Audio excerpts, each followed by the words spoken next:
Another case, another spark. Digging deep, the secrets hide. Truth ain't buried, it survives. It's my peace, we break the lies. Light up and analyze. We're seeking truth, no stone unturned. Every clue, every word. Justice waits in hidden rooms. We won't stop, we're seeking truth.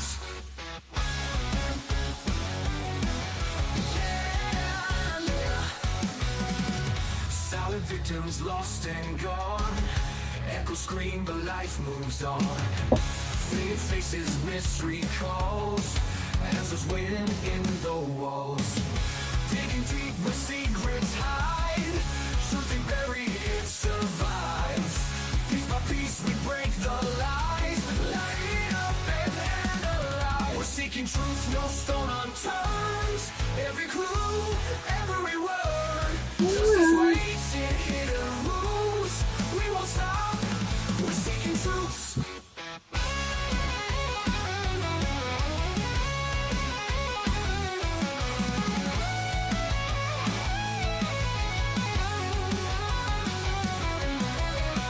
Through the static, through the fear, we'll uncover what's unclear.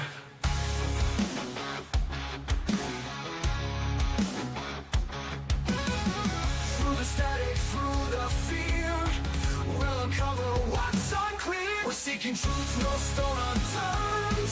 Every clue, every word. Justice waits in hidden rooms. We won't stop, we're seeking truth. No, we won't stop. No, we won't stop. We're seeking truth.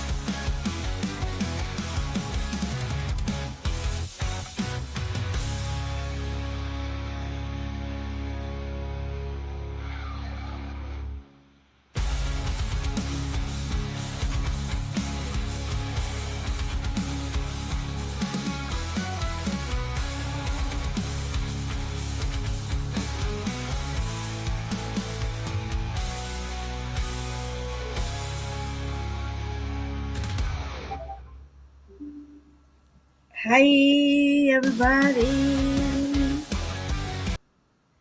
Hello. Hi, everybody. Sorry for the mess up a minute ago. I don't know what I did or how that happened, but I messed it up. I did. And I was not cool about that. I was not happy about that.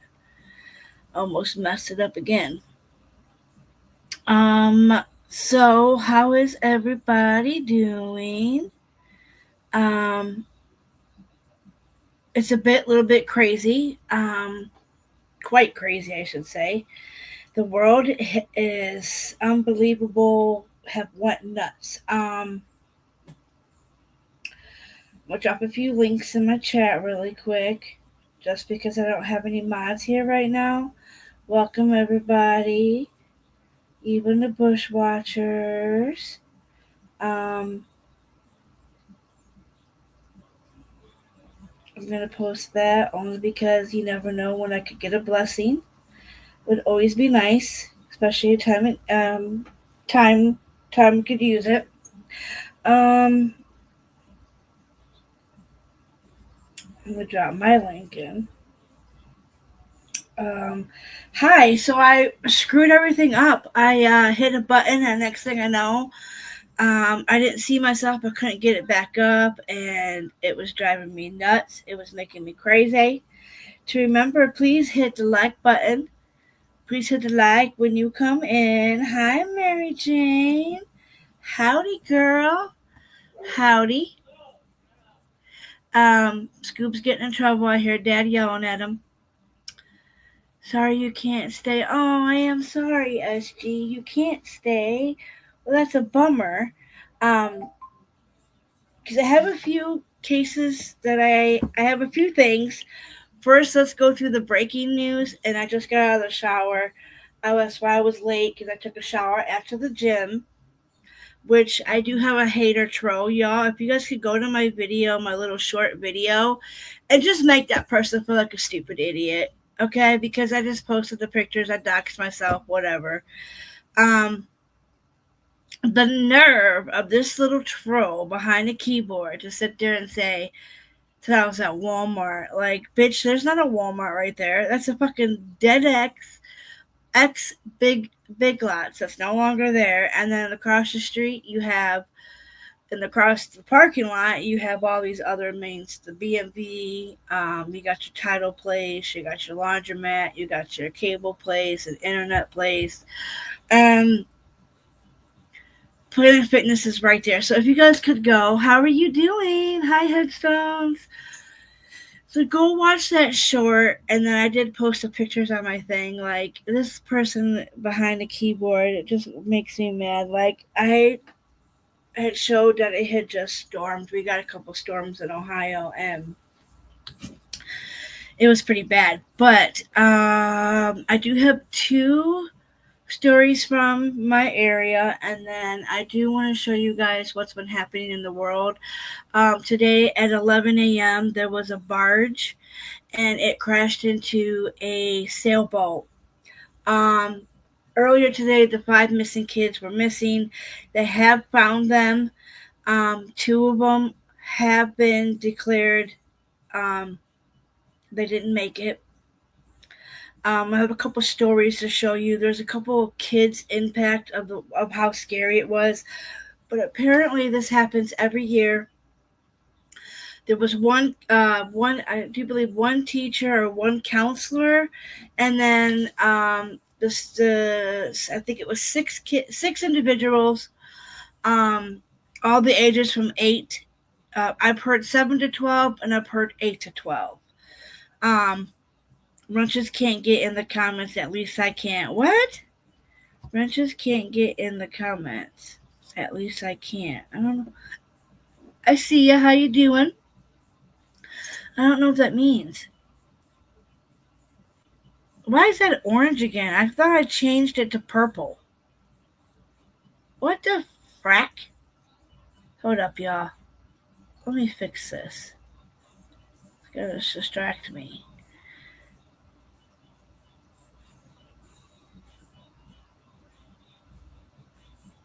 Thank you. Purple. Okay. Oh, on the shorts. Really? Because you're wrenched? I know, I was kind of bummed I couldn't put in the short, like, I couldn't put the screenshots of the photos. But I'm like, how are you going to say that that's a Walmart right there? Yeah, there's shopping carts. There might have been. There used to be a Kmart there. And then it went to, from a Kmart, it went to um, Big Lots. Big Lots had moved over to that area.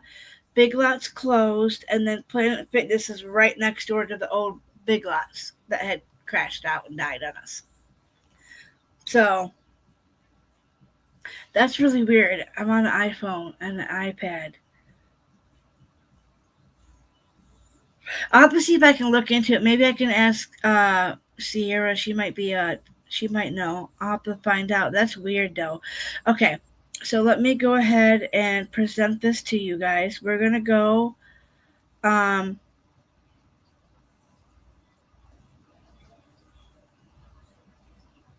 First, we're gonna go.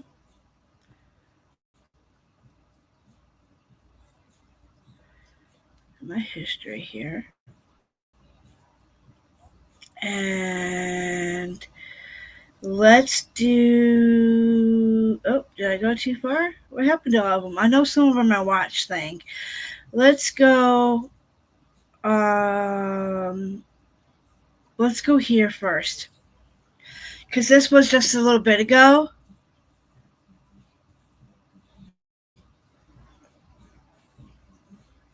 Lobby on the first floor and was one of the first persons. This is breaking news right now, so this is live. Shot. So here you have one of the most trained individuals in that building with regards to law enforcement and protecting others, and he succumbed to his wounds right away. So right away things went askew.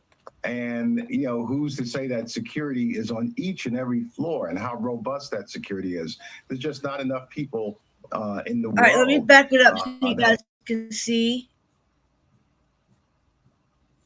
I'm gonna back it up a little bit here. Well, first, it's super scary. Like I just progressively been like shut down more and more. And when we asked, and apparently nobody in this moment close the chat noticed so that we're not this man seeing was that. walking with an AR-15, and the picture, it is absolutely clear.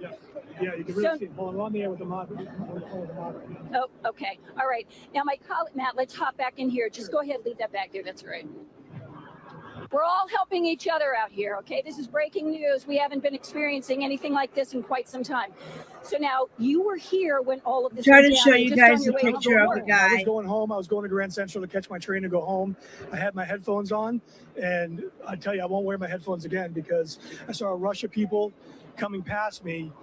A lot of people. It didn't look like just normal 1 or 2 people walking by me. Right. It was a rush of people. I looked and and I said no, took my so you headphones should out, be and somebody good, said gunshots. Sorry, guys. And then I didn't hear anything. And then so I started walking back to check it out. And then somebody said gunshots, shooter, active shooter. And then I saw cops going into the Bank of America building on the side entrance. If you take Scoop, just make sure you lock up or something. I'm up here. Okay. With the guns drawn. Sorry, and Scoop, we're getting in I just trouble. kind of just backed up and just see what was going on. Then a bunch of people started running out of that building. And then that's when I saw 4 police officers bringing out another individual that was in a uniform that looked right injured. there. They were carrying him out. Okay. All right, so the gentleman that carried out was wearing some type of a uniform, but again, we don't know Yeah, I don't know if it what was, his job is. I don't know if it was a security guard or if it was a police officer. It was wearing a blue uniform, and they're carrying him by his arms and his legs out of the rushing out of the building. And the thing of it is, too, because we are in the news business, where whenever anything like this happens, we just don't walk by it. Matt stops, of course, and he starts taking video of the different things that he had seen. And you posted that video showing that there was multiple police officers with their guns drawn at the door, and then you saw the SWAT team showing up. And I saw the SWAT team later, I saw the SWAT team going in. Hi, the police thank you, presence Headstones, for became being much more here. heavy. More police officers, lots of If you sirens, could ambulance. drop your It all link started in the chat here. for me, Matt works for Fox 5. so I can share your Some link. of my colleagues I here from don't some of the other have TV it. stations thinking that Matt is just somebody else who's walking along the street here who saw something, so they wanted to try to do an interview with him. So, which is understandable. So now, then you overheard people talking, some witnesses. If you have a problem with that, just let me know. I did I did branch speak you to an just individual in that case, was just closer in to the case church I where get a there's troll a lot of people that kind of sit there and or wait something. for I think spook conditions or they're there. And they said If that you have woman any said that she issues with saw it, just let somebody me with an know. AR-15 Okay, I know, but I know you'd be a good one to have. going into the building, and then so that confirms what Arthur Chen said in the photograph. Confirms I have a that couple eyewitness more saw, other that there videos. was somebody This walking was over the live 15, right now, so that's why I in wanted to sneakers, show it to you just guys. go right into the building. And But- once again, I'm looking at that video that our colleague Peter Fassini from a law enforcement source, and it is a picture of the alleged suspect. And again, walking, I mean, it's really stunning to me. Yeah. Walking in broad, after everything that we do in this business, it's still shocking to me when I see Crazy. something like this. But it's broad daylight. Yeah, especially across that Esplanade, which is wide open. You wonder if he had to get out of a car. How did he get there? He obviously did not walk down the street with an AR-15 all the way the entire way. So you just don't. New updates of what you can share with us. I know you're with Matt Onimus right now, who was walking by when he heard some of the scene unfold. That's right. He actually shot some of the video that you guys have probably been showing on the air and also streaming. We are located right now. We're at Lexington and 50th. Trying to Where get this the happened, and they picture. pushed us back. Where this happened is 1 block that way, 51st, and about halfway up the block. And it was one of the side entrances to the building. Now, Matt, who works with us, we've worked with each other for more than 20 years. He was on his way home from work. And so, Matt, I want you to describe how many people got to see what you got to see. Talk to me about it. Yeah. I was walking home, going to Grand Central to take the train home, and about 6:20, and all of a sudden I had headphones on, and all of a sudden just a rush of people were running past me, and more so than just a couple people. So I took my headphones off and somebody said gunshots, shooting, and I turned back and I saw some people, it quieted down for a second. Some Crazy, people walking guys. back towards 51st Street. So I started walking back to check it out. I saw officers with their guns drawn. I immediately called Fox 5 and talked to our news director and said there's something going on. And then I just got my phone out and I started shooting video of just the officers around the Bank of America building about to go in. Bank of America, this is in New York, you guys, from New York. That were there. Right. And then Park they Avenue. ended up going into the side entrance. And then a few minutes later, people started coming out. People looked like they worked in the building, running out.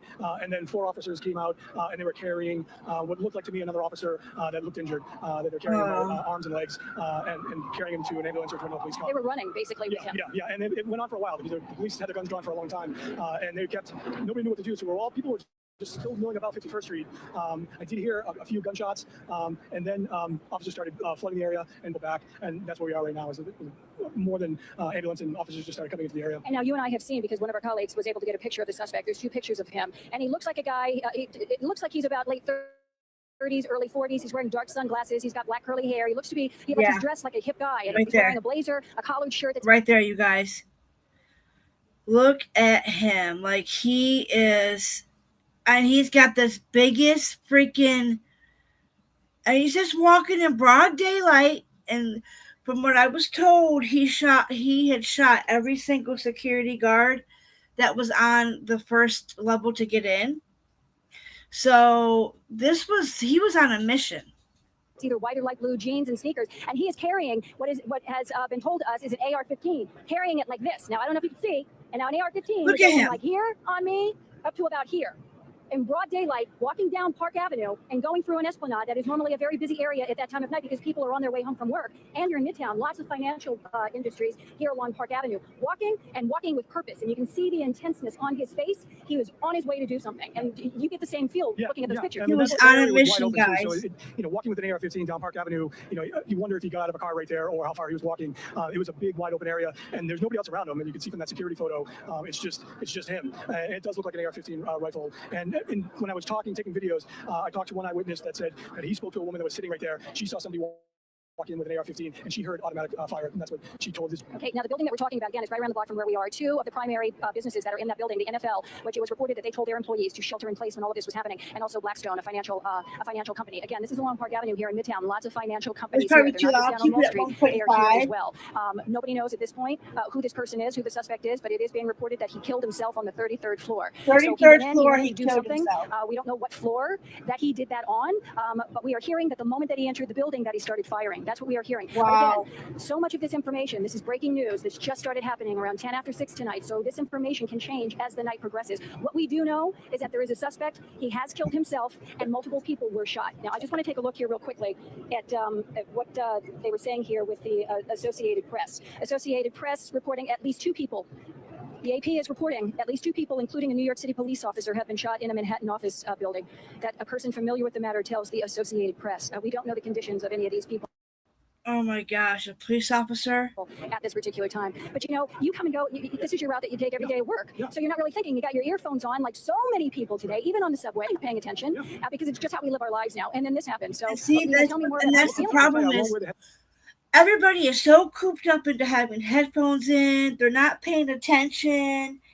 Like he said, he was walking and not paying attention, and all of a sudden he's seen all these people coming and running at his direction. Well, of course.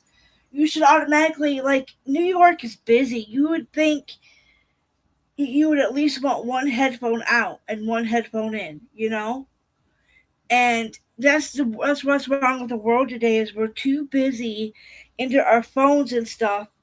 And it's probably who knows what he was listening to. Maybe he was talking to somebody or, but a lot of people are just too busy in their phones, Headphones where it kind of muffles the sound ever again because you have to be alert when you're walking down the street because you just don't know what's going to happen. And thank goodness I saw a bunch of people because who knows what could have happened if I was, left work a little bit later and I was right there when the gunman was walking by. It seems that I was lucky enough that I walked past the area before the gunman came past me. So it's just luck on my part. But certainly with the headphones on, I wouldn't have known what was happening. All right, Matt. Thanks so much. I appreciate it. Okay, Natasha, back to you. All right, Linda, just a terrifying ordeal unfolding there in Midtown Manhattan. We do want to let you know that NYPD Commissioner has said that this scene is contained. The shooter has been neutralized. Happily, the special report there. Thank you so much for joining us.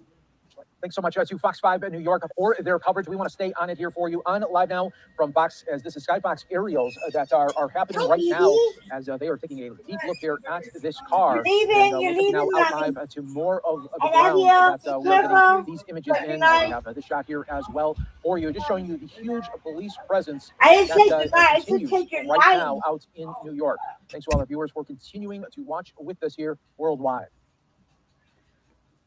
sorry, he has to protect himself. We have crazy people and dogs like to run out, and they're vicious dogs. They're not nice dogs. I mean, these dogs are vicious.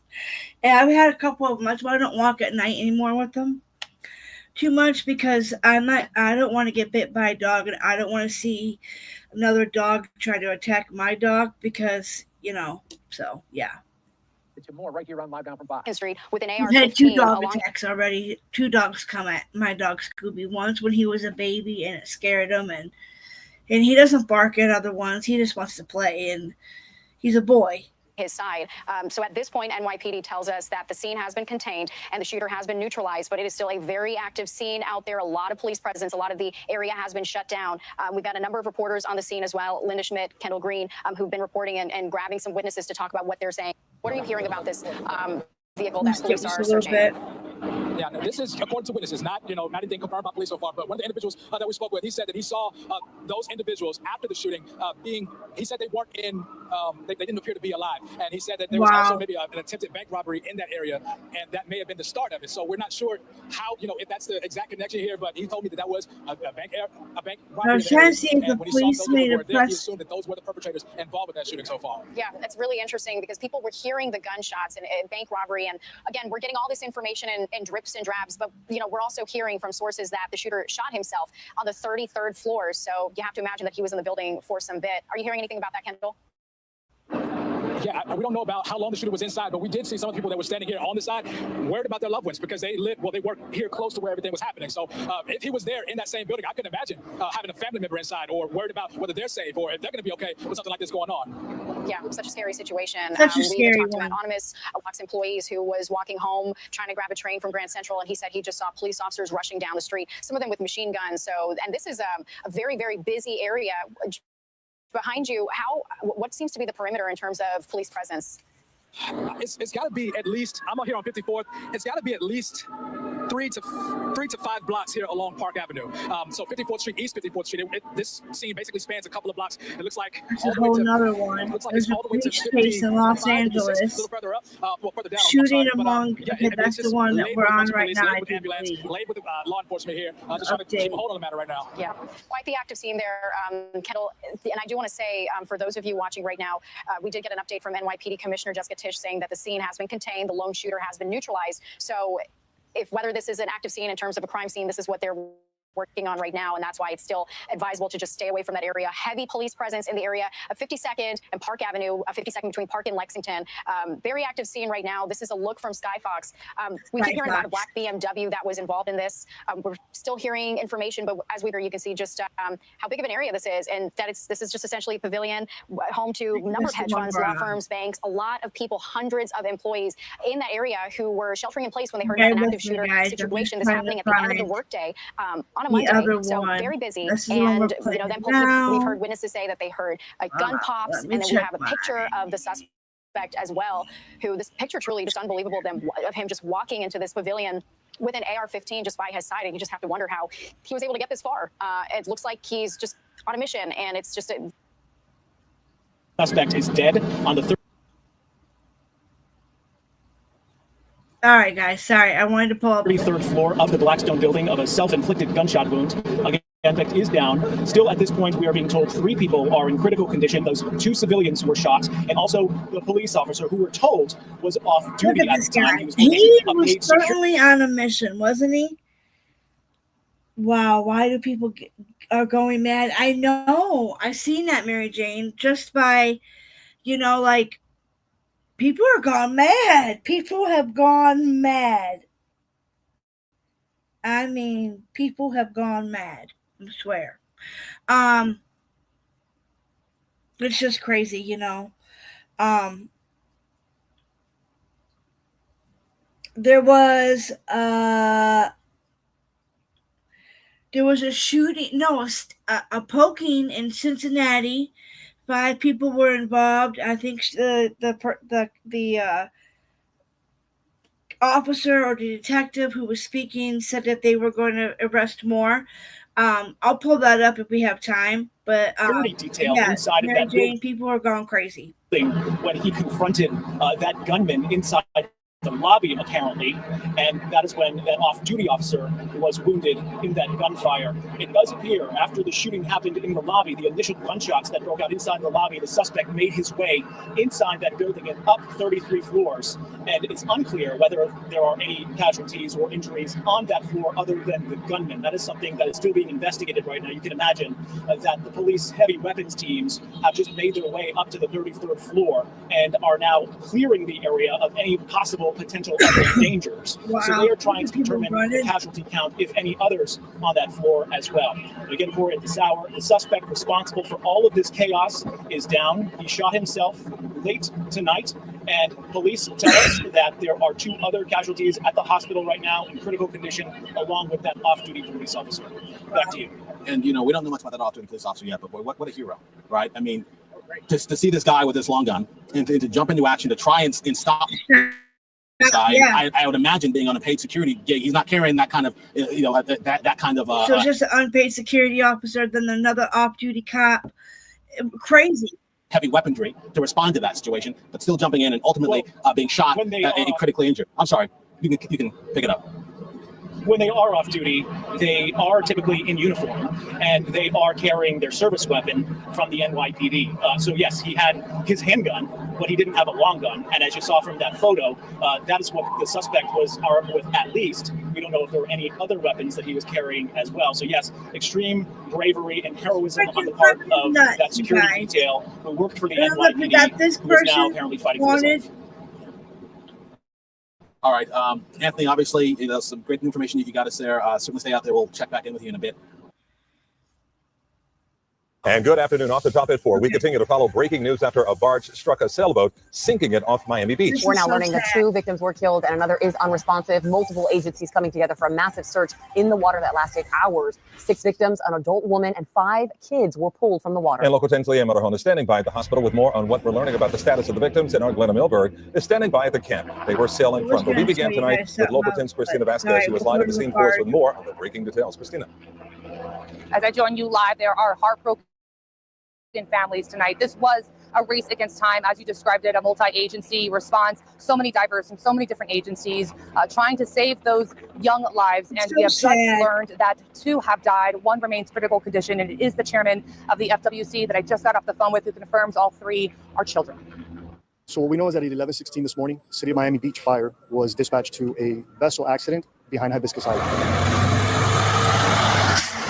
On board this fire rescue leaving Miami Yacht Club for Jackson Memorial Hospital, one of the kids hurt when state investigators say a barge over a sailboat near Star Island in Miami Beach. Trigger warning. They were all apparently thrown off, which is also part of the investigation. We utilized one of the homes here in Hibiscus Island to be able to transfer the children from the ocean to land, where we had rescue units standing by. Miami Beach Fire is par with their divers. The county still has some divers in the water. A total of 6 on board the Miami Fire Rescue, a female adult counselor, and 5 kids between the ages of 7 and 12, of which 4 were transported to Jackson. Florida Fish and Wildlife Conservation Commission tells Local 10 News 2 pronounced deceased, 1 is currently unresponsive. It's horrible. So sad. Really horrible. Right there, you're hearing from one of the neighbors from where I'm joining you live. This is Hibiscus Island. That's because just beyond me, that's one of the homes that these first responders leverage. They utilize that home in order to do triage. But once again, such a heartbreaking update. We are getting a confirmation from FWC, and it is the chairman who is also confirming that the 2 who Could you imagine every year in Florida that they do this? And what gets me is every year they do this and nothing happens, everything's good and gravy, and then today, I swear, with all the violence and then the accidents happening, but every year, parents send their kids off on this boat. It's a big, huge yacht club, and they teach them how to sail, and I can't imagine with the parents who lost their babies, to imagine, like, my daughter wanted to do this, it's just so sad that these parents never think, they don't think tragic stuff like this happens, and I can't imagine. I just can't imagine. I could not have known. Since past are children, and that a child remains unresponsive. Now, according to the U.S. Coast Guard, FWC is the lead in terms of the incident response, but they are the lead when it comes to the investigation, and we are expecting really just minutes from now for the U.S. Coast Guard to provide us an update that we can share with you about its preliminary findings here into its investigation. For now, bring live for you, I'm Christina Vasquez, Local 10 News. Oh, really so tragic. Christina, thank you. Our team coverage continues now with Local 10's Glenna Milberg. And she is live at the Miami Yacht Club where the children were camp members. Glenna. Calvin, Nicole, we are all parents talking here. The worst possible news. So many of them do not yet know that 2 of these campers did not make it from that accident. Here at the Yacht Club, I want to take you to some video. More of the search and rescue, that huge barge that hit the sailboat from this camp. It's about a mile away, the spot where this happened, about a mile away from the Yacht Club where these kids come to camp. This is the very first week of camp, and on that schedule are safety meetings before they set sail. And that is what happened today between 10:30 and noon when this happened. There were 5 kids, as you heard, on that boat, but there were so many more from the camp out there. And one little boy named Enzo was on shore and watched what happened here. It was a big garbage boat. I wish they would have showed the kid. And the boat wasn't paying attention, crashed right into them. Trigger warning. I don't like how they showed the kid. So and they all went flying off the boat. 2 were found really quickly. 3 of them, there was helicopters, boats. Where were you when you watched this happen? I was on the shore. I had just got there. And I saw like everything happen. Yeah. Wow. And so were people screaming and scared, right? No, everyone else was in the water, but the second it happened, they called everyone to go back to shore. And is everyone okay? Were your friends on the boat? No. It was the first week here. What is? Tell us about that camp. Wow. What is it? It's sailing. Sailing camp? Yeah. And it's your first week? Yep. So we Could you imagine the first week of sailing and to do those interviews when parents were picking up their kids. Enzo's grandmother was with him, just for the record. Grandmother was listening to this interview, and you can hear an hour or so ago that this just isn't processing the severity of what happened. As we go on tonight, I'm sure that these kids will feel this and understand much more. The people on the boat were 7 years old. One of the fathers told us 7 younger kids in the camp. The camp itself, the yacht club itself is asking for privacy. They are very much working with law enforcement. In fact, we have seen law enforcement, FWC and Miami Police in and out of here today. I'm Glenna Milberg, live in Miami at the Yacht Club today, Local 10 News. Such young children. Prayers and privacy their way. Glenna, thanks. Our team coverage turns now to Jackson Memorial Hospital, where first responders rushed those victims. That's where we find Local 10's Leanne Motorhone with the latest on their condition. Leanne? And this really was a joint effort to try to get these children out of the water alive. But we're told by sources tonight that they are really not taking it well. This was a very difficult call for them as they picked up those children from the water and rushed them here to the hospital. We do have some video showing those moments. And in fact, you can see one of those first responders actually embracing with another, just some of the emotion that sort of seeps through as we know that they have such an important job to do. Again, the latest information we have were that there were 5 children on board this vessel, 1 camp counselor.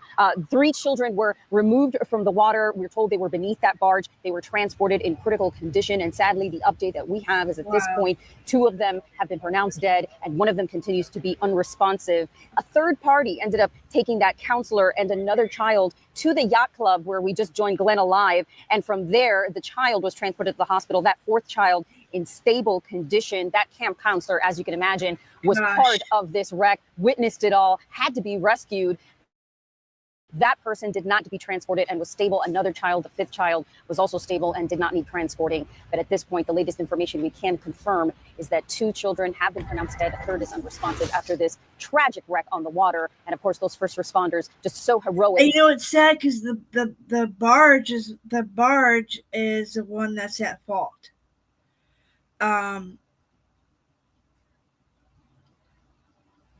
Right off the top, we'll continue to follow the tragic breaking news of the day. 2 children have died, and 2 are in critical condition after a barge crashed into a small sailboat on Biscayne Bay. They were part of a summer camp operated by the Miami Yacht Club. The map right here shows where that fatal collision happened. It's between Hibiscus and Monument Island and Miami Beach. This is around 11:30 this morning. It's hard to see in this grainy video, but you can see it's grainy, but you can see this barge. I don't understand how they didn't see that boat. This is the moment of impact when the sailboat and barge collided. In total, there were 6 people on the sailboat, and all of them were thrown into the water upon impact. Among the 6 were 5 children and 1 adult. 4 kids were taken taken to Jack Hospital around noon today. Our Ted Scouten is standing by from the Miami Yacht Club. He spoke with kids who witnessed that crash, and our Steve Majuri is at Jackson Memorial Hospital. He has an update on the living kid's condition. But first, let's go to Miami Beach, where CBS News Miami's Yvonne Taylor is right now with the very latest on the accident. Yvonne? Edward and Naja, and we did. These kids never could imagine that they thought this was going to happen to them. CBS News Miami obtained that grainy video that shows the accident that happened before 12 noon. And we moved to this location so that you can get a closer look of the barge that, according to authorities, look at that crashed thing. against the vessel. How did with it not kids see ages that 8. boat? How did this not see that boat? I mean, seriously. How did that boat not see? To 12 on board. This is new video. Shows a large barge hits the sailboat with 1 adult and 5 children on board. It happened near Hibiscus Island off Miami Beach around 11:15 a.m. You can hear the City of Miami Fire Rescue responding. This down here? Victim has been retrieved. When Miami Beach arrived, they called for Miami Fire and Miami-Dade County Fire for mutual aid to assist because we had a dive operation where a vessel struck somehow that had 5 children on board and a camp counselor. 3 of those children were taken to the Ryder Trauma Center in critical condition, and 1 was transported in stable condition. On the ground, we caught the moment when several ambulances left Hibiscus Island, taking the victims to the hospital. U.S. Coast Guard confirmed this afternoon 2 of the children died, and 1 was unresponsive. Amelia Gonzalez has lived in the island for 28 years. She told me she sees from her house when boats leave. It's a summer camp. They do it every year. I'm always supervised by 1 adult, but there are a bunch of, little sailboats. Every day they do this. They worked very swiftly to get these individuals out of the water. The ages are ranging from 8 to 12 years old. That's for all children? Yes. Even the ones who were not taken to hospital? Correct. There was 1 adult, which was a camp counselor. Neither of the victims has been identified. We know they were part of the Miami Youth Sailing Foundation. So several local agencies worked in this operation. Right now, the U.S. Coast Guard is leading the investigation, including the cause of the fatal collision. We are following the story. We'll have more for you tonight at 11. Live in Miami Beach. Yvonne Taylor, CBS News, Miami. Yvonne, thank you. Our team coverage continues on Watson Island in Miami. All right, CBS News Miami's Ted Scouten is also covering the story, and he spoke to kids who actually saw the crash. Ted? Yeah, Elliot and Naja, those kids were here for their last week of their sailing summer camp, which has been going on all summer long. And as you said, I can't imagine the little kids that had to see it too. All these little kids were about to be, the first week of camp about to be, and this is what they see when they show up. those 2 kids that I spoke to, they actually saw the moment when this crash happened. Tonight, I'm also hearing from the Miami Yacht Club telling me in an email that it's devastating. A devastating day in the water for kids taking part in the Miami Youth Sailing Foundation sailing camp at the Miami Yacht Club. We spoke to 9-year-old Enzo Piferetti with the permission of his grandmother. There was a massive boat and it hit one of the small sailboats and all the kids went flying off. 2 were found really quickly and 3 of them, they had to go to the hospital. We also spoke to an 8-year-old with the permission of her father. They did not want to be identified. She saw the crash while sailing nearby on what she calls a wave sailboat. The crane just completely destroyed the boat. The boat just went under, and I heard one girl shouting help from under the crane, and 2 girls jumped off the wave, and the crane barely missed them. On this map, you can see where the yacht club is in comparison to the crash scene between Hibiscus and Monument Island. It was super sad and it was super scary. It's very sad, but look what this thing is. I just don't understand how they didn't see this boat. Now, I don't know if there's any smart people in my chat right now. Hi, Oki. Hi, guys. Now, don't those type of big boats, like, okay, you know how there's people watching the airplanes flying? Isn't there people watching in the control room, watching these big boats and making sure they pass through these waters like they're supposed to? You'd think, how did this barge miss this sailboat? It's just, it's amazing how, they can see airplanes flying, but I just don't understand how there's nothing like that for boats. Or is there something for boats like that? How did was this barge not paying attention to its coordinates? Hi, KCG. Hi, everybody. Thank you for being here on short notice. I got home from the gym and I was like, oh, I need a shower, and I had to make dinner and, do all that fun stuff. So yeah, it's Was it on really the boat, but sad. I felt so sorry. Meanwhile, FWC and police sent investigators to the yacht club this afternoon. The Miami Yacht Club putting out a statement saying, in part, at this time, details are still emerging and we are actively gathering all available facts. Our priority is the safety and well-being of everyone involved.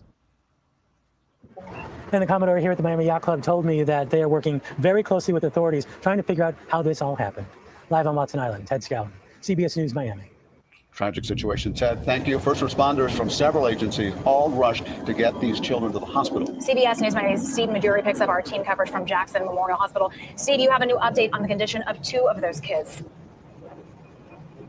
That's right. I just got an update from the Coast Guard about 20 minutes ago that 2 of the children are still in critical condition here at JMH. And we were here when everyone was arriving. It was a really hectic scene as paramedics from Miami Beach, the city of Miami, and county officials were all helping to get these children into the hospital. This is the video that our cameras captured from earlier today here. There were several ambulances all trying to get people into the hospital at once for this incident. And this was on top of all of the other units arriving for unrelated calls. The hospital had to use more than one entrance bay to handle all the volume. And it took just about an hour before everything cleared up. Miami Beach Police, the Sheriff's Office, and a number of Miami police cars were here as well as the patients were being sent inside. And after everything cleared up, we saw an FWC truck waiting outside the main entrance. Now, the FWC vehicles did leave around 3 p.m., but they were here for a good chunk of the day here. And as of now, we have not run into any family or friends of the victims here. But again, we have gotten the update from the Coast Guard that 2 of them are still in critical condition. So we still got 2 kids in critical condition. I just cannot believe it. I just, so sad that these little kids were planning to go, oh, I did show you the watch later ones. Okay, I watched them all. Okay, so we're going to go back to the history. And I do believe, maybe not. Look at them big old gators, though, y'all. Those are some big, huge gators. Well, I think I showed you everything then. With that, I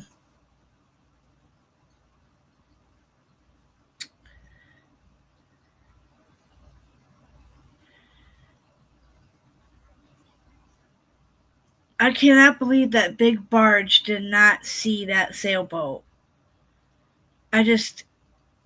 I'm shocked. Right off the top, we continue to follow the tragic breaking news of the day. 2 children have died, and 2 are in critical condition after a barge crashed into a small sailboat on Biscayne Bay. They were part of a summer camp operated by the Miami Yacht Club. The map right here shows where that fatal collision happened. It's between Hibiscus and Monument Island. Look how Grandpa is This is around 11:30 this morning. It's hard to see in this grainy video, but this is the moment of impact when the sailboat and barge collided. In total, there were 6 people on the sailboat, and all of them were thrown. I'm shocked, you guys. Hi, Spitfire. Hi, everybody. Let me do something really quick here. I forgot she gave me.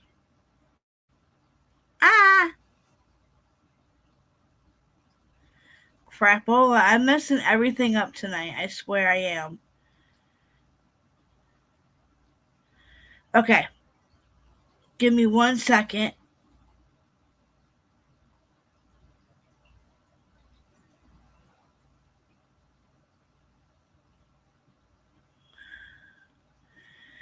Well, that's not going to work.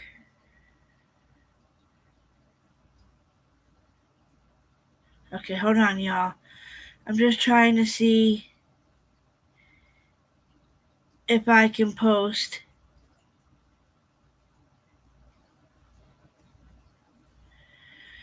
Earlier, I had a perfect disclaimer going. I had everything to show up everything. I had all the links in there. And then earlier, I messed up the window and myself. And hi, everyone. Oh, hey. I'm so glad you are here. The tragic boat, I'm shocked that barge did not see see everybody.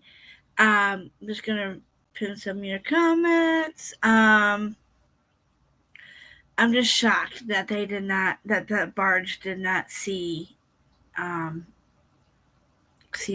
boat, that sailboat.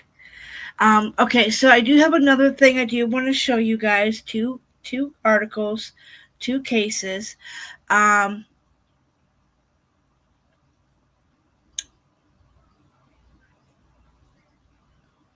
Look, my hair is drying really fast.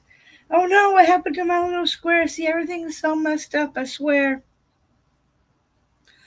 My little box is like big, and I don't know, it's all messed up again. I'm messing everything up tonight, I swear I am. Don't know why I keep putting buttons and pressing buttons, and it's driving me nuts. There we go. That's okay. We want purple. We want bubble. I don't like that I have to change that every time. I've been messing up lately here. Buttons and crap. See, I did it again. Okay, I'm putting it. I'm not going to touch it. It is so sad. I cannot believe them poor babies. And what they have to, it makes me so sad.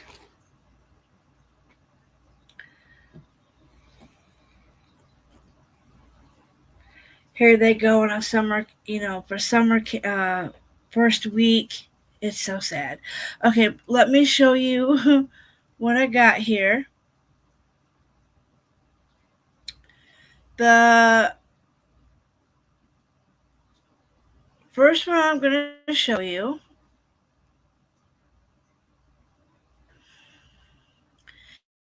is we have two men. This is in Toledo.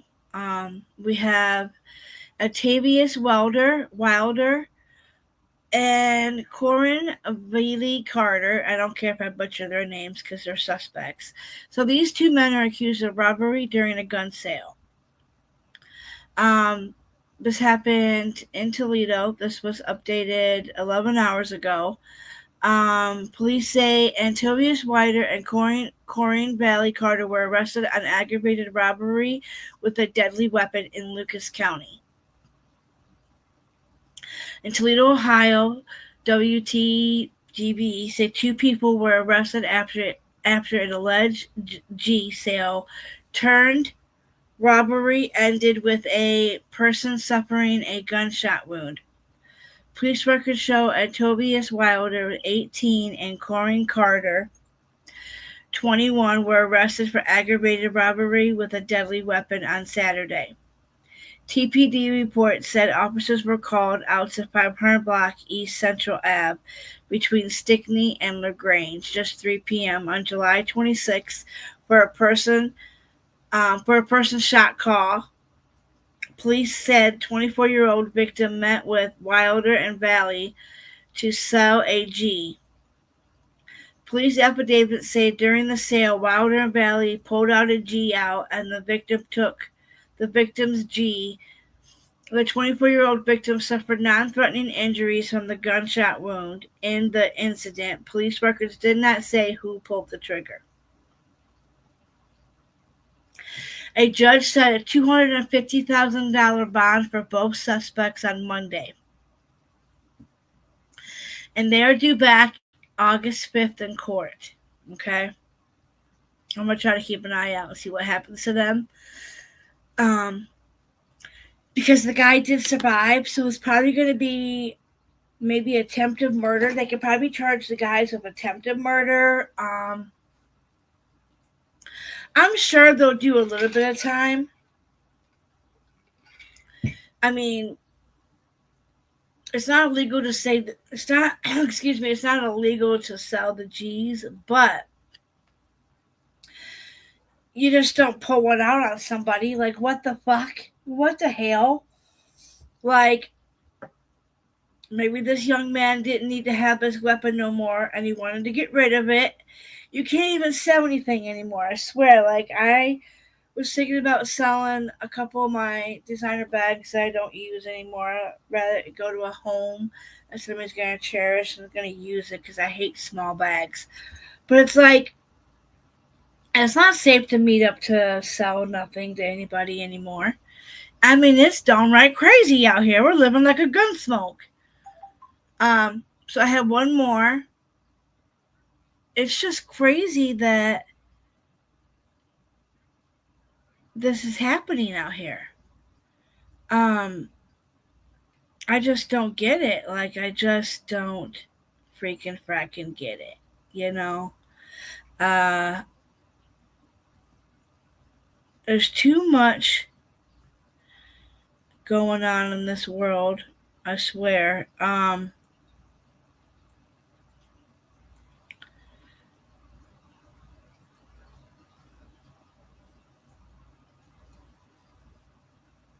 I don't think that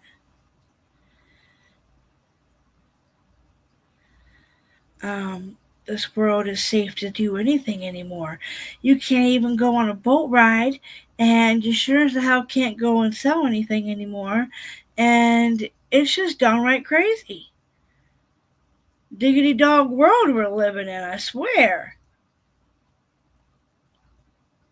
So this next article is Lucas County, Ohio.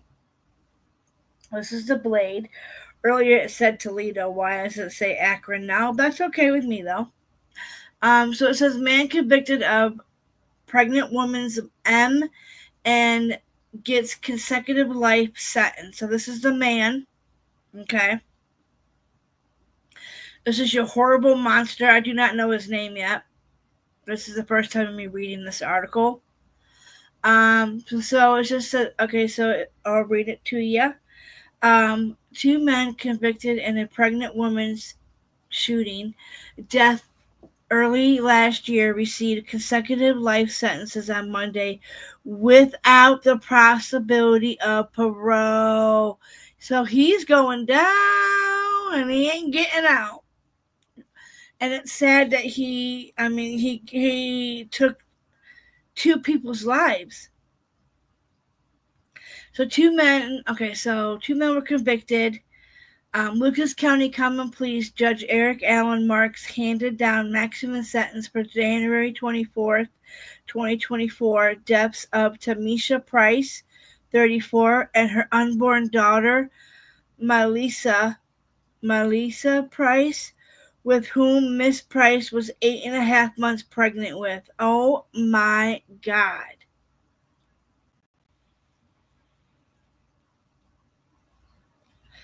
That's freaking horrible. Wow. Horrible. 8.5 months pregnant. Knew she was having a daughter, had the name picked out and everything. Lawyers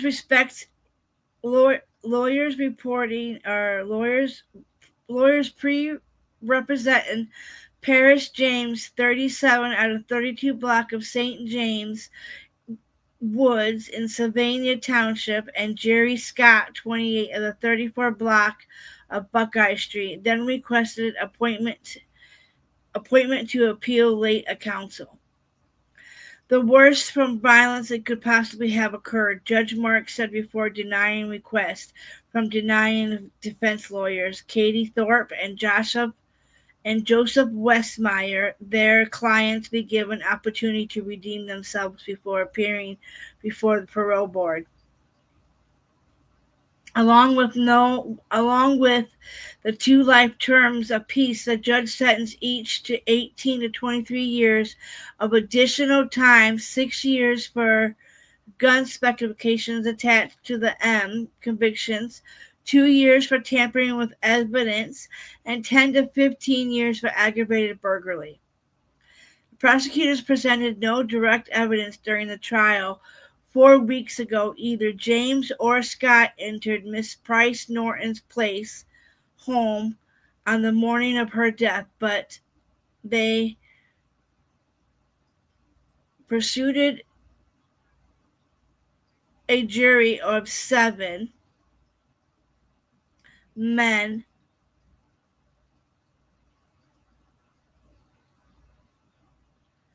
hold on, because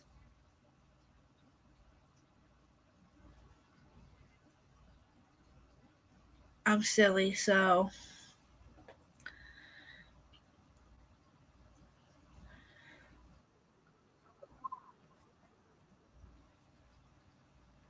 okay. I had to make sure that word said persuaded because it's nighttime. Where are we at? Persuade the jury. Okay, moments packed their cell phones, and Mr. James' vehicle showed their involvement in the shooting and the disposal of the murder weapon shortly thereafter. James was further on Mrs. Price's unborn daughter, and, according to the trial evidence, wished for Mrs. Price to have an abortion. The prosecutors theorized that when she insisted on going through with the pregnancy and another man had solicited to kill her did not follow through, he turned to Scott to shoot her. In a letter to read to the court by Vera Sanders, the court I can't read tonight. Direction of Victim and Witness Services, Tyler and Stacy Price said they believed that their daughter's killing was tragically planned to occur while they were on vacation in Hawaii. Tamisha was a beautiful person inside and out. The parents wrote she did not deserve this brutally executed and deprived the chance to live on Earth along with her ex and her new ex-protected daughter, Malaya Laney, who never got the chance to even enjoy the love that she would have embraced from us. Mrs. Price, son Jaden Price, and Leslie Richardson's were in the neighboring bedrooms when they had heard the burst of gunfire in the house. But when they emerged from the room, Jaden testified he saw only one shadow intruder fleeing toward the home's rear door, while Leslie did not observe anyone. Jaden testified at the trial that while he habitually locked the rear door, he later found it unlocked on nights James came to visit, and James acknowledged he was visiting the home just hours before the shooting. Jaden and Leslie have been affected in a terrible way, and it is not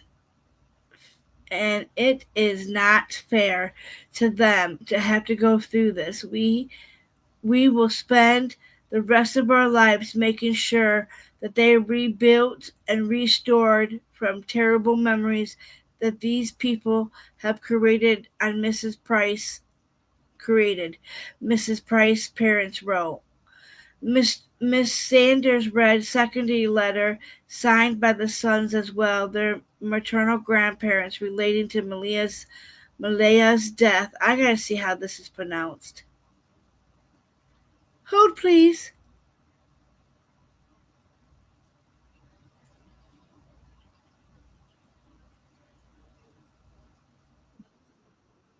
Malaysia.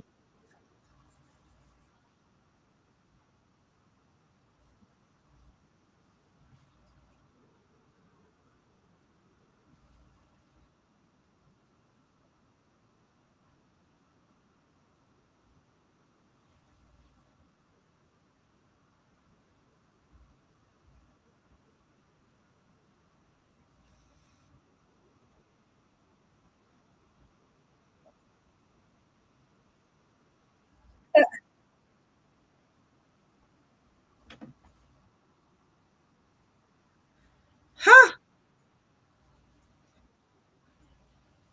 Wow.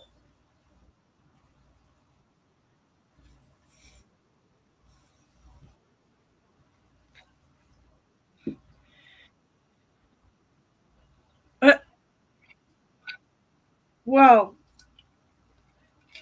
We didn't want that to show up. Okay, so what do you guys think about that? I didn't know that there was another girl another girlfriend that was involved, and her court date is August 19th, so maybe I can do some more digging. I really wanted to bring you guys the Native American story. Hi, Cash. Hi, everybody. Hold, please. Yeah. So I really wanted to bring you the Native American, but I just wanted to, when I found out that we had a sailboat accident on top of the shooting in Park Avenue. Also in Cincinnati, there was a poking there. Let me see. Hold, please.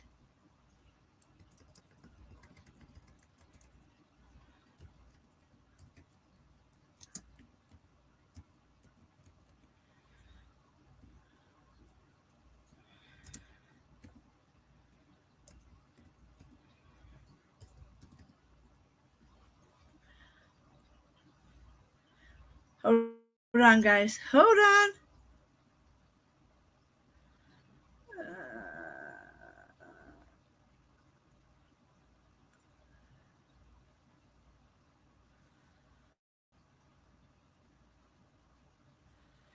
We have a couple of them.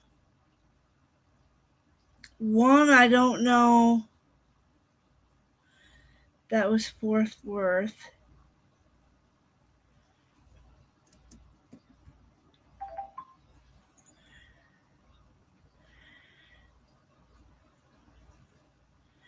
Okay, let me bring it back to you guys. All right, I found it. So let me show you guys this. This is going to blow your mind, okay? Right here. I was getting married, going from surgery to implants, and thank goodness with Nuvia, it was 24 hours.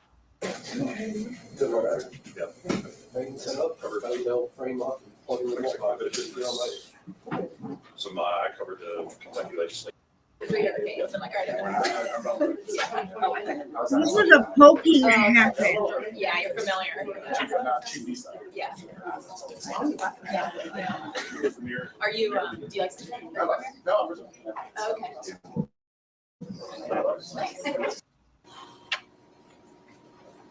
Okay. Council during recess for tomorrow at noon, at a time when all of us are working diligently on our city's core responsibility to constituents, and based on engagement with our council members, we believe it is important to convene for a session to discuss our city's strategies and seek voted on guidance from council. Well, this is in Cincinnati, Ohio. I want to reiterate, we are not going anywhere until Cincinnati, Ohio. And I do know this lady right here speaks earlier. I don't know. I have just hit the button, and I'm not too sure about Icamel anymore. I don't know too much about him. If you guys could put it in the chat. Blowing my mind is not actually okay. No, I'm sorry. I don't mean to blow everybody's mind, but this is just crazy how when she gets up here and speaks, you're going to be mind blown because she's pissed. And the things that she says is unreal. community, she's mad. Everywhere can feel safe.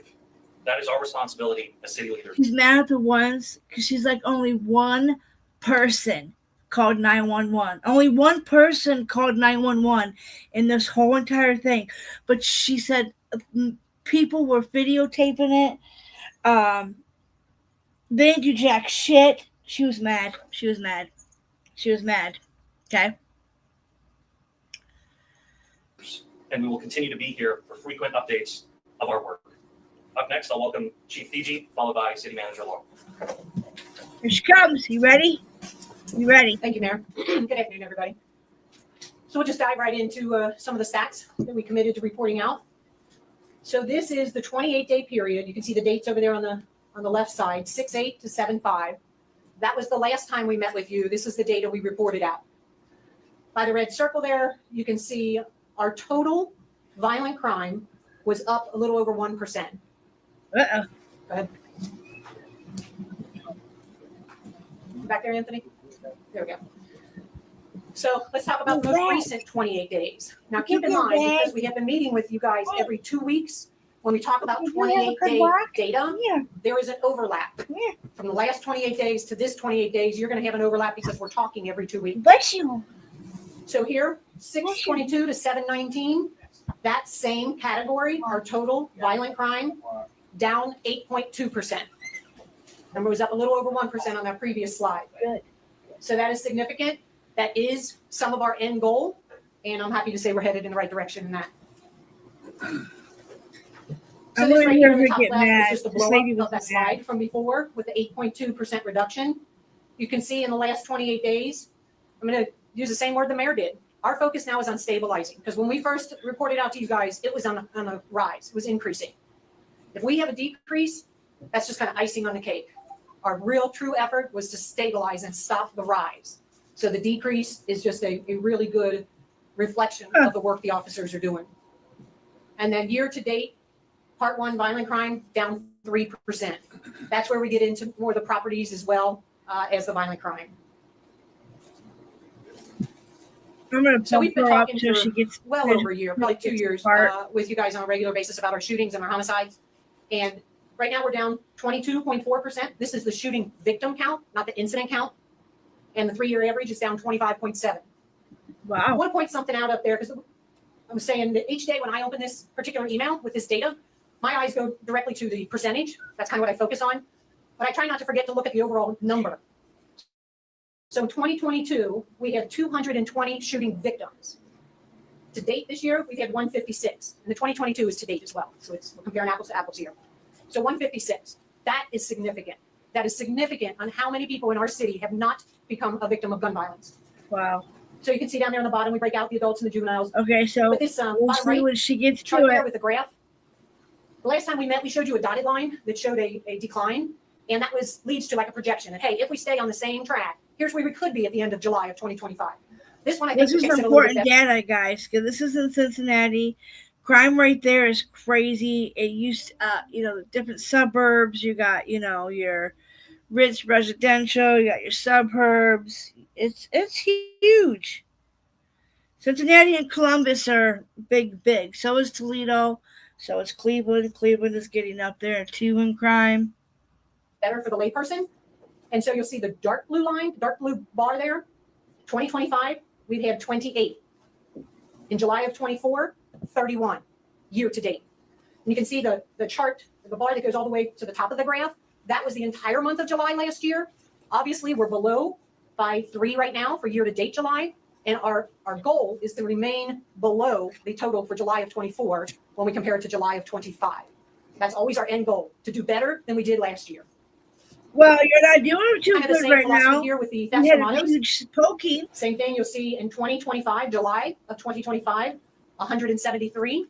July of 24, again, year to date is 197. We are below last year's on the year to date, and our goal is to be below last year's by the end of July. This is where some of our efforts are coming into play with the the street crime task force, the drones, all the other activity that the officers are focusing on. So let's talk about the street crime task force for a minute. Here's an update for you on the start on the right side on here. The small red dot your maps. indicates They're an really arrest. detailed. The large red dot indicates an arrest that involved a firearm. You can see their efforts are spread out citywide. We told you from the beginning they were going to concentrate on data. That data will take them where they need to be. And they have hit all 4 districts. I think when I looked yesterday, they had CAD activity and arrest activity in at least 20 of our 52 neighborhoods. So in essence, they're spreading the love. Total arrest 101. Here's our breakdown of drug charges, firearm charges.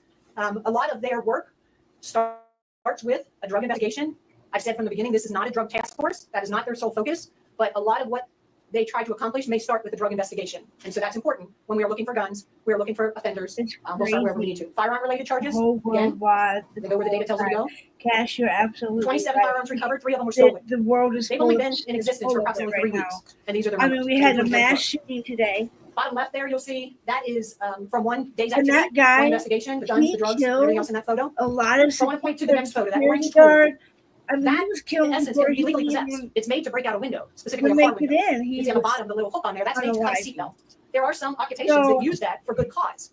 What we're finding, though, is some of our youth that we are engaging in the theft from auto investigations have these tools on them. So while it may not be illegal, the guy who did the shooting on Park Avenue, Cash, I don't know if you've seen the pictures or not, but you can always go back and rewind to watch. So we'll need the watch hours anyways. But he was carrying a long gun, maybe it was an AR, it might have been a rifle. Don't quote me on that part. I don't want to give out misinformation, but so I'm not too sure if it was like an AR or the newscaster lady said like a long arm gun. But back to the poking. This is out of Cincinnati, Ohio. if they're out there using it for ill intent, it can turn into an illegal possession. But she does get mad because I guess there's videos that have surfaced. So this is there's videos that this has surfaced and only one person called 911. So that's why the lady was really mad, this cop, because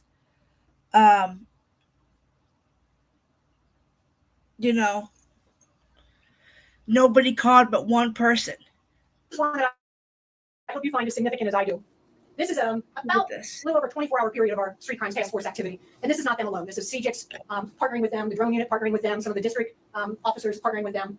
But this is indicative of the work that our officers are doing pretty much every day. So you can see they started over there. I'm going to step out here for a minute. 3:20 p.m. Okay? We have officers, undercover officers, that are at a location for an investigation of stolen cars and some other things. Thanks. Mosaic Classical Academy is the best choice for schooling because we're personalized between the class ads and all that. Right, so you can see they're out there doing their investigation. They stumble upon something that they were not actually out there looking for. A stolen vehicle with several individuals inside. The undercover officers see them get out of the car. They are all armed with firearms. Okay, the vehicle that they're in, again, stolen vehicle. 425. The subject that they're looking for. They want to focus on that. They can't take their eyes off of the reason why they're there in the first place. Go the next day, they go back, they want to find out more about the individuals that got out of the car, the stolen car with firearms. So they pick up their investigation. Lo and behold, again, they see them armed and in another stolen vehicle. They originally flee from the officers. We apprehend a couple of them pretty quickly. The driver is 17, passenger 19. Here's their charges, what was recovered from them. But at 2:50, the third individual in that car, they see him, and he gets into another car that flees from the officers. Wow. This day, we happen to be partnering with Ohio State Patrol. They have offered some of their resources for us, and so their air support was up to help our task force.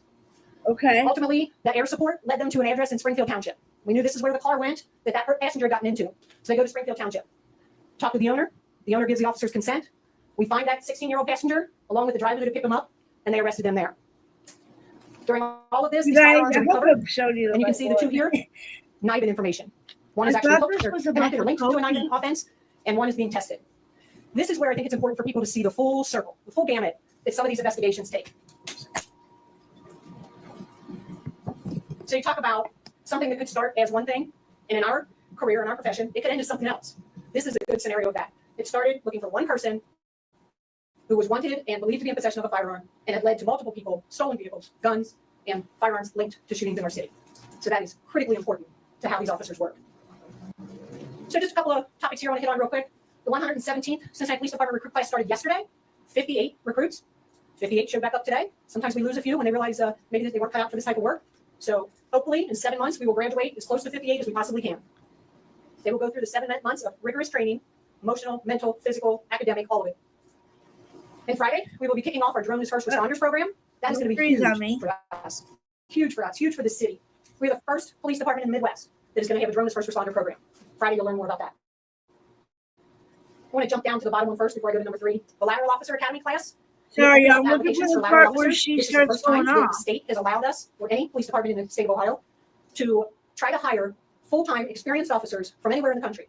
Wow. They just have to meet some requirements. They have to have 2 years of full-time experience as a law enforcement officer, and they can apply to be here. They will still go through background checks and everything else that we do for our new recruits, but we are really hoping that this is a promising endeavor for us. And anybody who might be listening, you have a loved one who maybe lives in Florida, is in law enforcement, you miss them, tell them to go to joincincypd.com and learn about coming to CPD. So let's go back to number 3 there. I know this has got a lot of attention lately.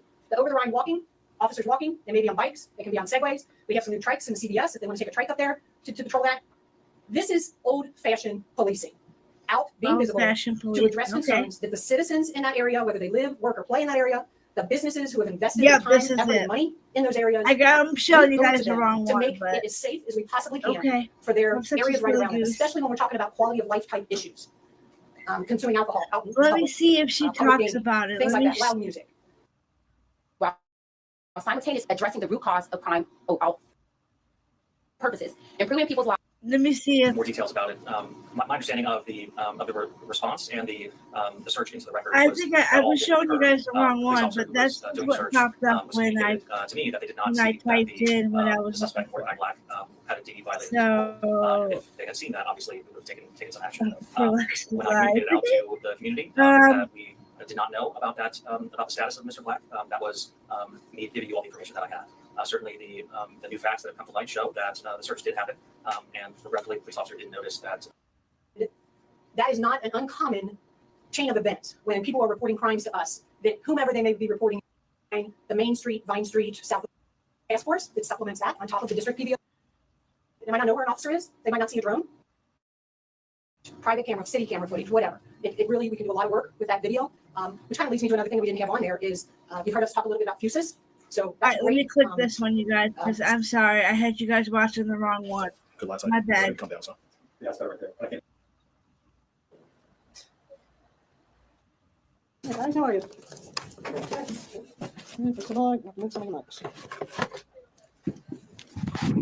I hope this is the right one. So thanks for coming out, folks. I want to take a minute to give you guys an overview of the incident from the weekend.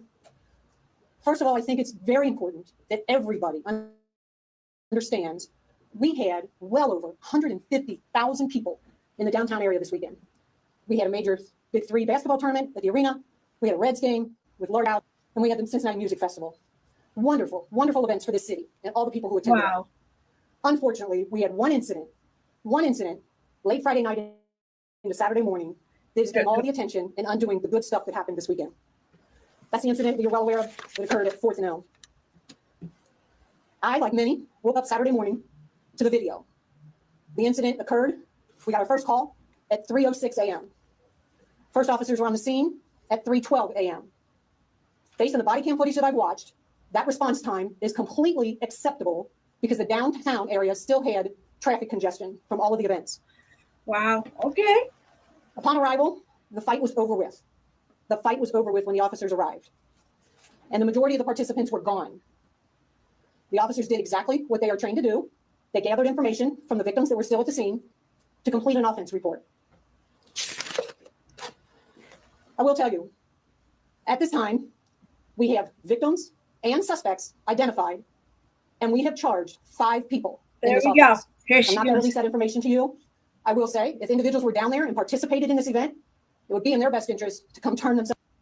She gets mad, but this is crazy how this happened downtown. They had all these events, and these officers were still able to make it on time and to solve. It's crazy. Read it, turn down. Police districts. We have 5 we have charged and anticipate more. Okay, I'm back. Let me be clear. Anyone, if individuals were down there and participated in this event, it would be in their best interest to complete an offense report.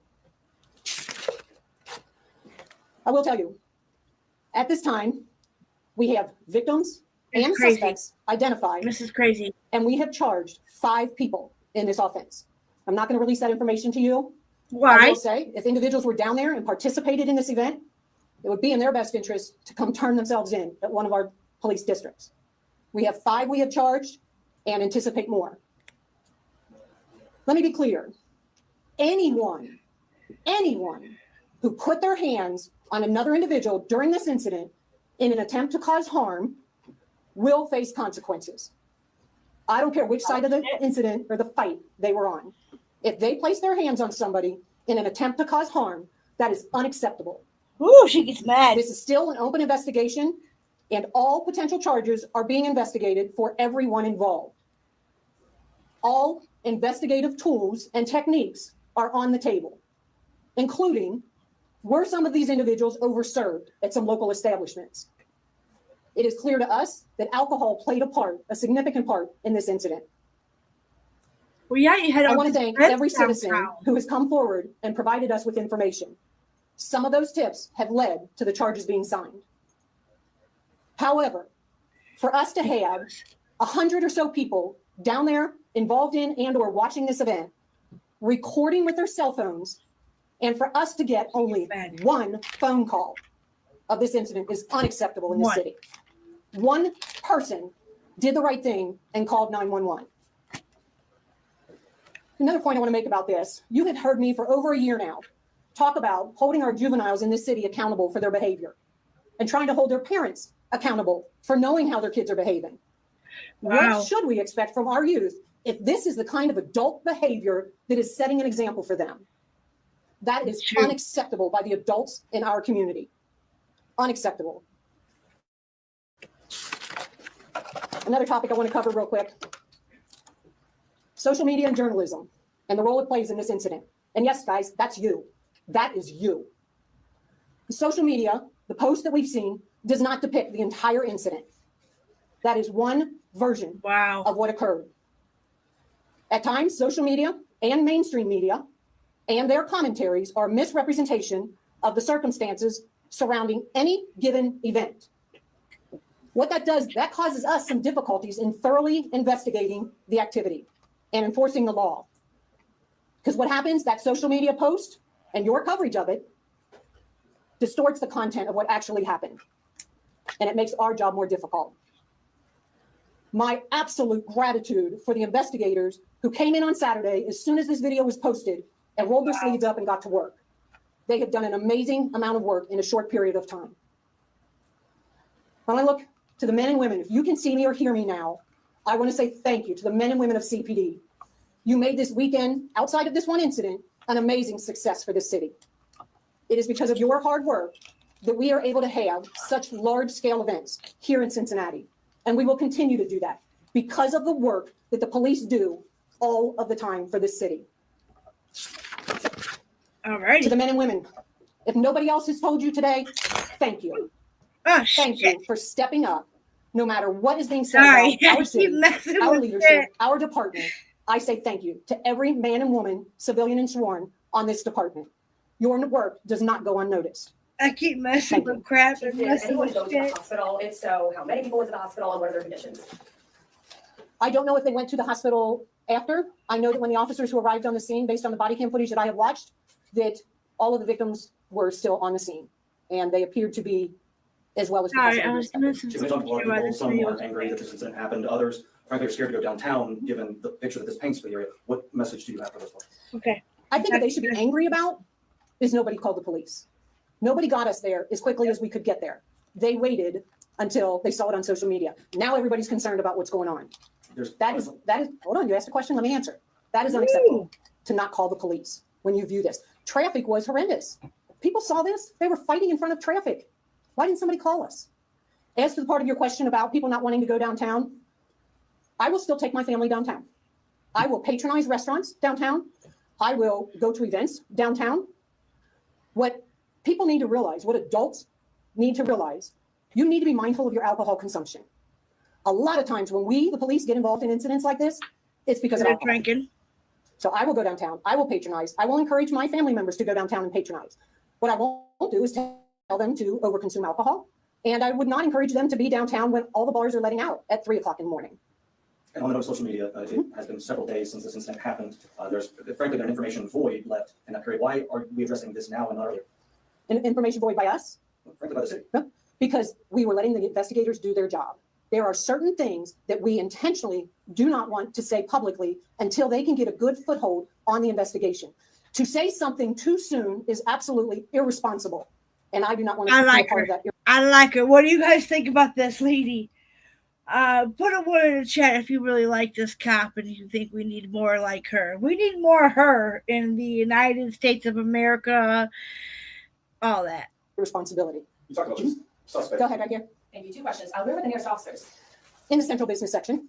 They were working. They were both in vehicles. And like I said, they had to maneuver through the traffic. Second question is, you had said social media, news media distorted the content of what actually happened. What exactly was distorted? I understand that there was multiple views of the video, but exactly what led up to this? I mean, what was distorted? Yeah, so I think by The irresponsibility with social media is it just shows one side of the equation quite frequently without context, without factual context. And then people run with that. And then it grows legs and it becomes something bigger that we then have to try to manage as part of the investigation. So hold on, you get yours. Go ahead. I know you asked suspects to turn themselves in. Have your investigators been able to talk to any of the suspects involved in this case yet?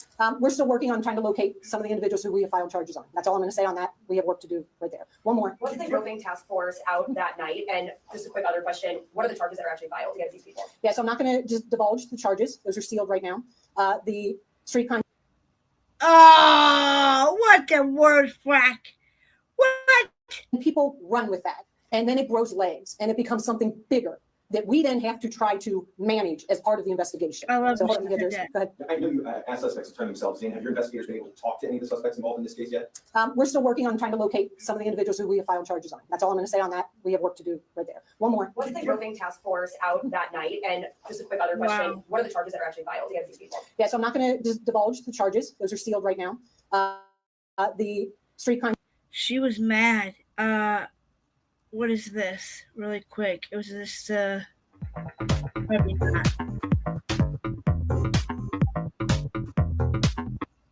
New on WWT, viral video shows a fight break out in the middle of the street in downtown Cincinnati. Yep, police chiefs and leaders now releasing harsh words for those involved, including the ones who recorded the video instead of jumping into help or even dialing 911. News 5 Sean McKinnon joining us live outside District 1 headquarters with what we know about the investigation into that video, Sean.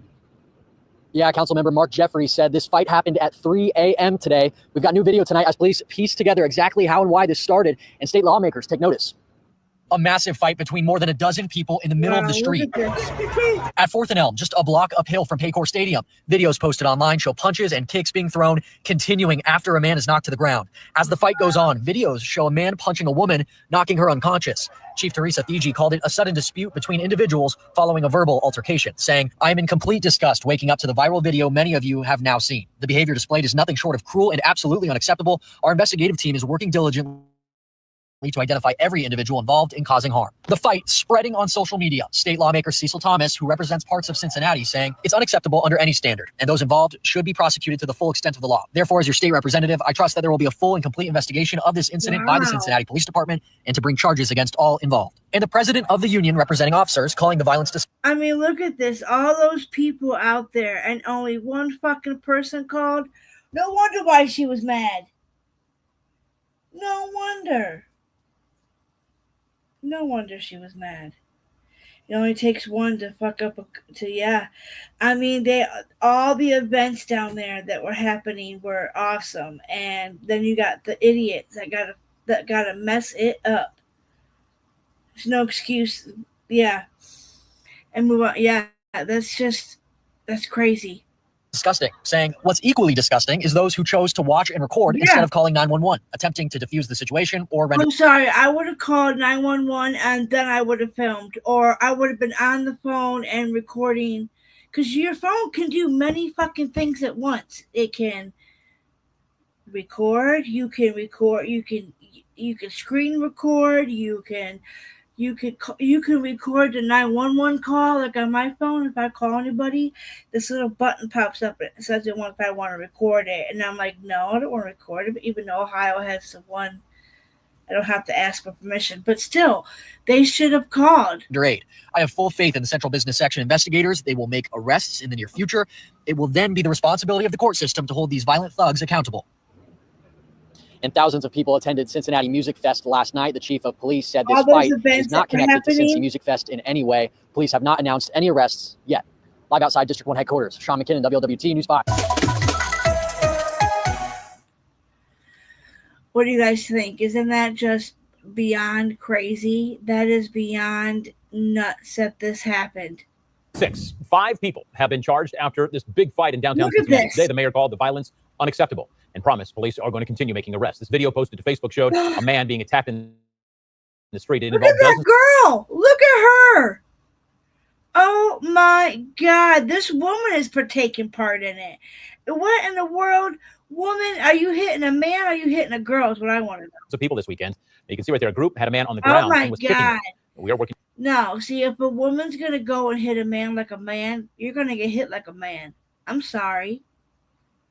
You don't hit, no. You can see right there, a group had a man on the ground and was kicking him. dozens of people this weekend. You can see right there, a group had a man on the ground and was kicking him. We are working to find out the charges that those suspects could face. The police chief said more people could face criminal charges. New on WWT, viral video shows a fight break out in the middle of the street in downtown Cincinnati. And police chief state leaders now release harsh words for those involved, including the ones who recorded the video instead of jumping into help or even dialing 911. News 5 Sean McKinnon joining us live outside District 1 headquarters with what we know about the investigation into that video, Sean.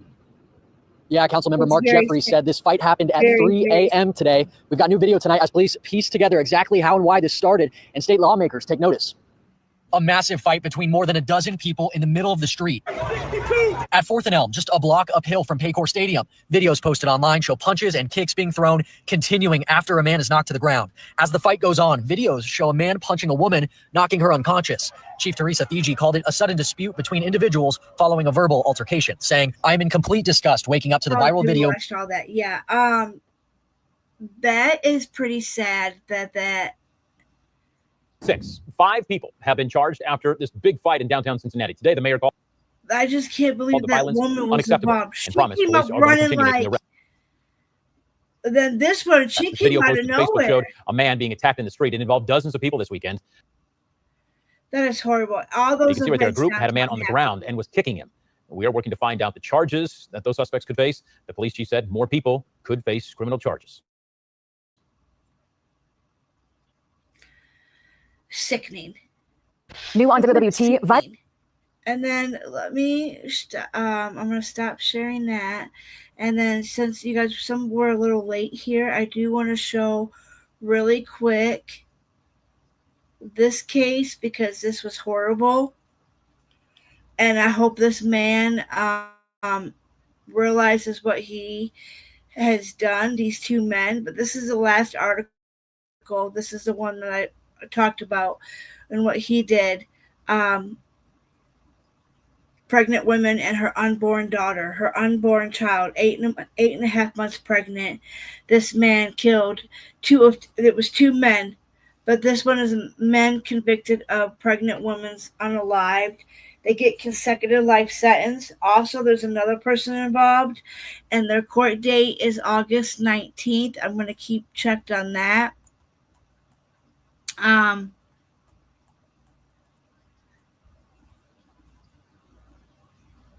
Her case is scheduled for trial August 19th. And this other lady that was involved, she's charged with 2 counts of 3rd degree obstructing justice. Like, how could you acknowledge and lie for them? She lied for, I think it was her husband, maybe, about whereabouts when the murder happened. And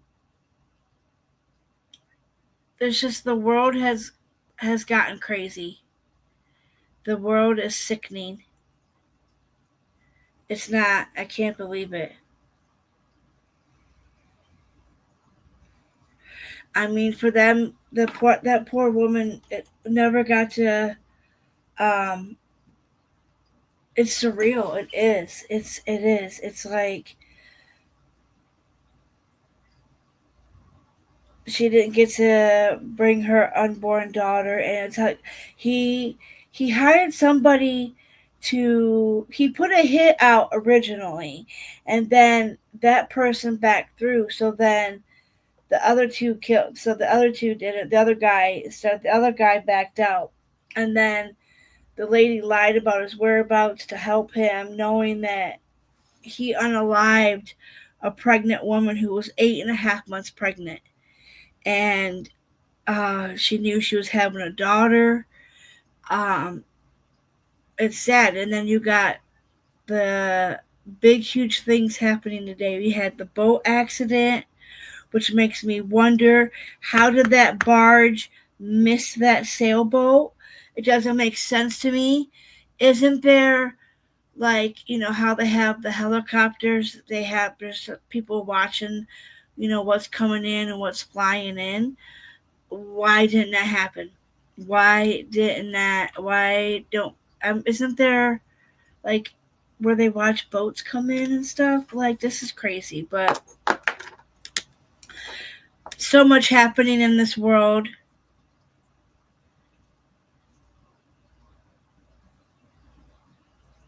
there is love mostly in the world. There is. You just gotta. It's gotta be. You just gotta kind of. It comes and goes. The other day song popped in my head. Two songs popped in my head. One was "What If God Was One of Us," and then the other one was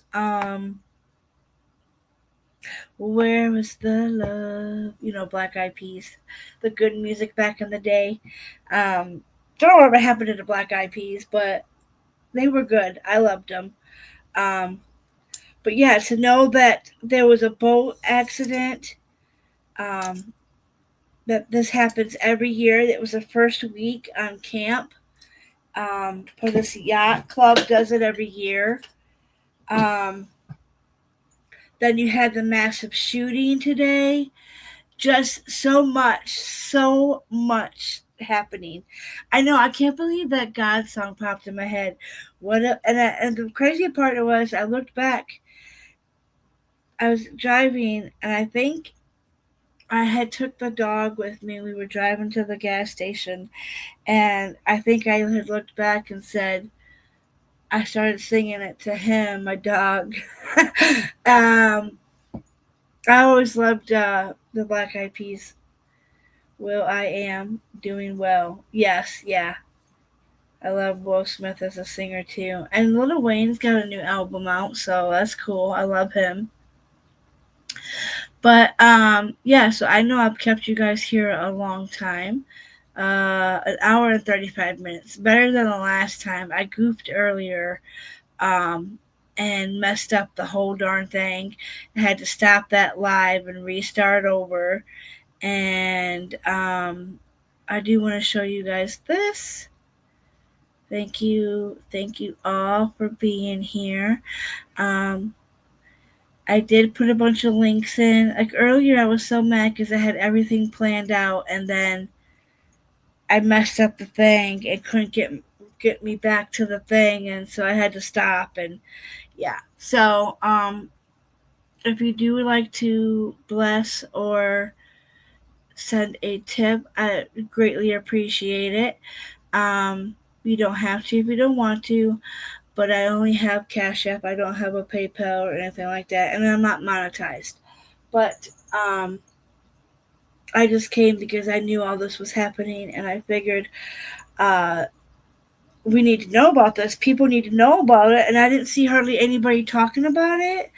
I only watched a few people in the true crime area, so I don't know, I know Icket Mel was all over it, but I have heard bad things about him, and I've heard good things about him.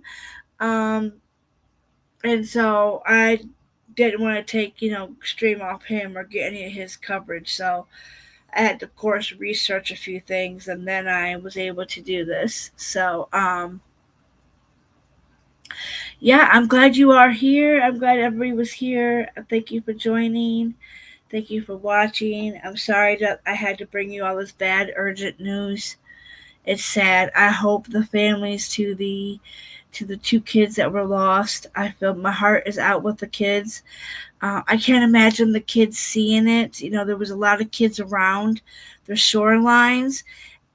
We've heard from 2 kids stating, one they showed and the other one I didn't show, thank God, why that grandmother would put their child on there like that is beyond me. But, yeah, so I'm going to go chillax, wind down for a little bit, and I will catch you all on the next one. I do have, I am going to research Selena, Not Afraid, and see what kind of coincidence and kind of what common things that went along with Cassia, that was unalived, the Native American women. We're going to be doing that. I'm going to be doing Selena's, and because there was a few things that correlate, and I just want to do some more chillax, put on some Max and just, I don't know, maybe eat. I don't know what I got for snack wise. I'm poor, so but yeah, it's I got a headache for some odd reason. I think it's because I haven't had enough. My body just aches from going to the gym, and then I think just being in this room with all the lights. I have a migraine. But all right, y'all. I love you all. Please be safe. It is a Monday night. I don't know what else could happen on a Monday night, but I will bring you guys up-to-date information on Selena Not Afraid. She was the Native American who was unalived. So coincidence, Ikemil is fine, but he just blocked me. Why? What did you do? I've heard bad things, but I've heard like he's going to court and everything, and I don't know. My drama, I can't do any more drama. There's too much drama. I decided I'm not going to get too much involved in the drama anymore. It's just too much, and too much precious time, I'd rather talk about true crime and the bad things that's happening in the world than sit around and watch some. I can't. The bullying on here needs to stop. Too many people are being bullied. It's sad.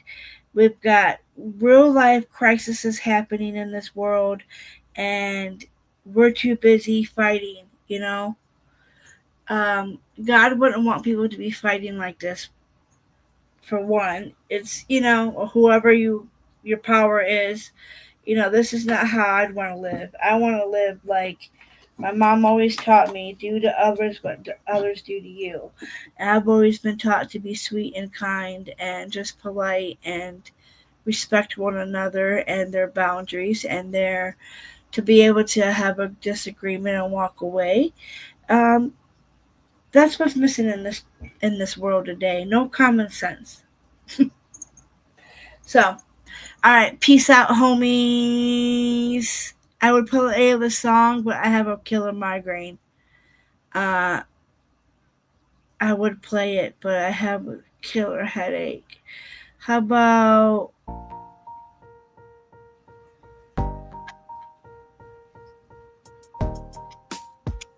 and then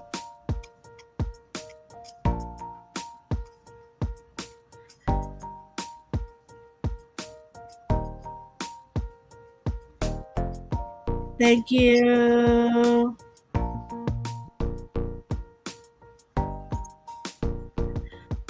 Peace out, everybody. I hope everybody has a beautiful night.